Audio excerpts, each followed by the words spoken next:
I thought they were myths till that night. I wasn't sure that they really existed. I had my doubts. I was sleeping, and I heard my name called. I woke up and what? I didn't see anybody, and I thought I must have been dreaming. I went back to sleep. In a few minutes, I heard it again. And I don't know how you are spiritually, but I know the Holy Spirit or God can speak to you when you hear it, but you don't hear a voice. And it said, put some food out for Della. I said, that's nuts. Della's gone. We had to put her down a few months ago. I went back to sleep. Again it comes. And this time it said, put 2 scoops of dry dog food in a bowl for Della. But I got up and I hobbled out to the living room, sat down on the sofa because I was tired. And I sat there. There was a clock I could see. And I sat there for 20 minutes. And I got up, hobbled on out to the kitchen, put 2 scoops of dog food in a bowl, hobbled back to the sofa and sat another 20 minutes. And I hobbled on back to my bedroom. I thought, well, while I'm up, I might as well go to the bathroom because I'd like to get up later. And I have a west window that has wide wooden slats. The habit I've had for years, I'll raise up one of those slats and peek out to see what's in the patch because there's also wildlife and I enjoy watching. That night was a full moon. It was bright. And as I was coming out of the bathroom, I said, Lord, are you trying to show me something? I lifted up that slat and I couldn't believe my eyes. I was stunned. That thing must have been at least 8 foot tall, maybe taller. Very athletic looking, very muscular. I would say the arms were 3 feet across. Massive arms. And his hands hung well below his knees. Had long legs. And he was walking fast, looking straight ahead. I remember a little curly top right on top of his head. Did not seem to have much of a neck, if any. What I was seeing was a silhouette. I couldn't see details just, but that full moon, I could sure see the silhouette well. And he was just walking, but he was walking fast, big, long steps, and really swinging his arms. And I looked at a minute, and I backed off and headed for my daughter's room across the hall. She heard me and got up, thought maybe I fell or something. And I said, Rusty, there's an ape in my pasture. And she said, a what? I said, an ape, A-P-E. Just describe what you saw. And I started describing it. She said, Mother, that's not a gorilla, nor an ape. You just described a Bigfoot. I looked at her. I was still stunned. And she said, yeah, I think you're right. And she went to look, but it disappeared then because we've got the woods to the south of us. And it went behind the horse sheds and then into the woods.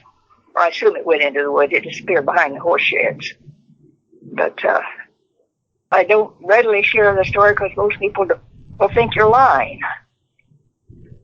Yeah, that was pretty much it. My son-in-law thought I was probably hallucinating because I was taking medication. I said I didn't take any medication that night, and I know I was wide awake. But I keep questioning, God, why did you show me that thing unless it was to caution me to be careful at night? Because I won't, I've got a little bitty dog, and I won't take him out after dark. Good about sleeping through, so I wait for daylight before I head out anymore. So have a cougar and bobcats and coyotes. Headed for the woods. Yeah, Rhonda went out the next day to look for footprints. Didn't find it. I said, well, you know where I saw him out there? The ground's hard. I doubt you can see a footprint, but I said up by the gate where it comes into that pasture that the horses pass, they've tromped through there enough. It's a little bit sandy. You might find one there. And sure enough, she did.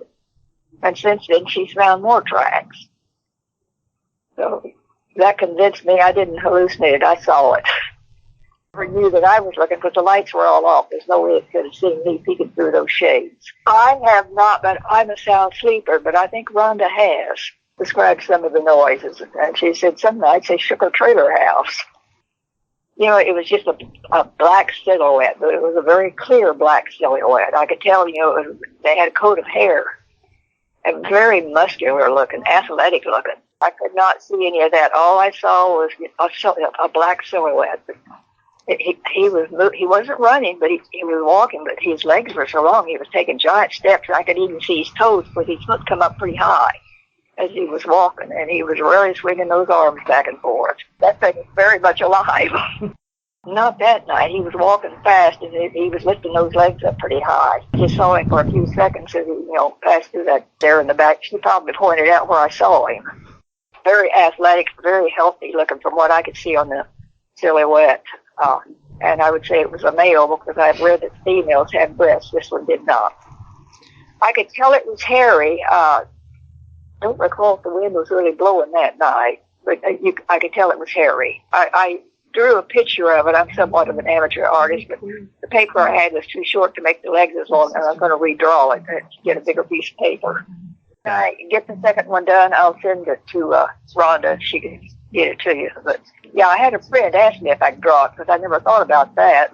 You draw what you saw. Yeah, if she wanted to see it, I sat down to sketch one night, but it was a short piece of paper. It wasn't long enough. I thought, I got to redo this. This isn't accurate. But it did have long legs, but it was very athletic looking, very healthy looking. But it was hairy. I remember saying it had a little curl on top of its head. To the right or left, it just looked straight ahead. If you'd have seen it, you'd known it wasn't the bear. Bear that big, and they're not built like that. You have black bears, I've heard. I haven't seen one yet, but my brother-in-law has. Saw a black cub. And I said, where there's a cub, there's a mama somewhere. But we've got scattered woods all around us. Right, it moved more like a very athletic human, except he was much bigger and it was taking much bigger steps. He was covering the ground pretty fast, but he wasn't running. He was just swiftly walking. I was amazed at the length of the arms because Rusty and I have started watching these big buckeye Bigfoot just to try to learn something about them since we know they now exist. I used to not believe those stories. Now there's so many of them are alike that I'm beginning to think most of them may be true. Yeah, they're coming in from all over the United States and Canada. Stories, some of them I wonder about, and some of one of them, the hunter had it in his sights once, but I couldn't shoot it. I felt like maybe I might be shooting a human. When I saw it, no, it was this year, a few months ago. And the time, I happened to glance at my clock because I had one there in the bedroom. It was 12:30 night. Probably in February. I kind of had to look back to see when we traveled up there. We travel up ever so often. I'm down here for medical treatment, but I go home to get the mail and take care of things every so often. My daughter drives me up. I just wasn't sure. I remember it was cold. We thought no human would be out there barefooted, and they said that you and Rusty said the footprint that you found, the first one was about 18 inches long. I think since then you found some bigger. Yeah, well, knowing that they really exist, I'm wanting to learn what I can about them in order to stay safe, and I'm hoping they're friendly. Because I've read some of them can be vicious and some of them are friendly and helpful.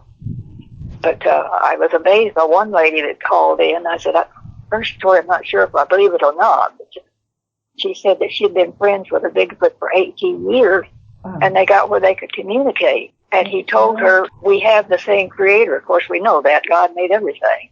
He said when God made Adam, he made us too. And I thought, how did it know about Adam? Unless it's involved with the human race somehow. And I'm puzzled by it. Say they can't understand it all. He also told her they were kind of like our people, like him in different shapes, sizes, colors. It said some of them were evil and some of them were very good and helpful. He says that they are different clans. Found that interesting, but I'm still wondering about it. We've been listening to all we can to try to learn because we want to stay safe, and we hope they're in there if they are friendly.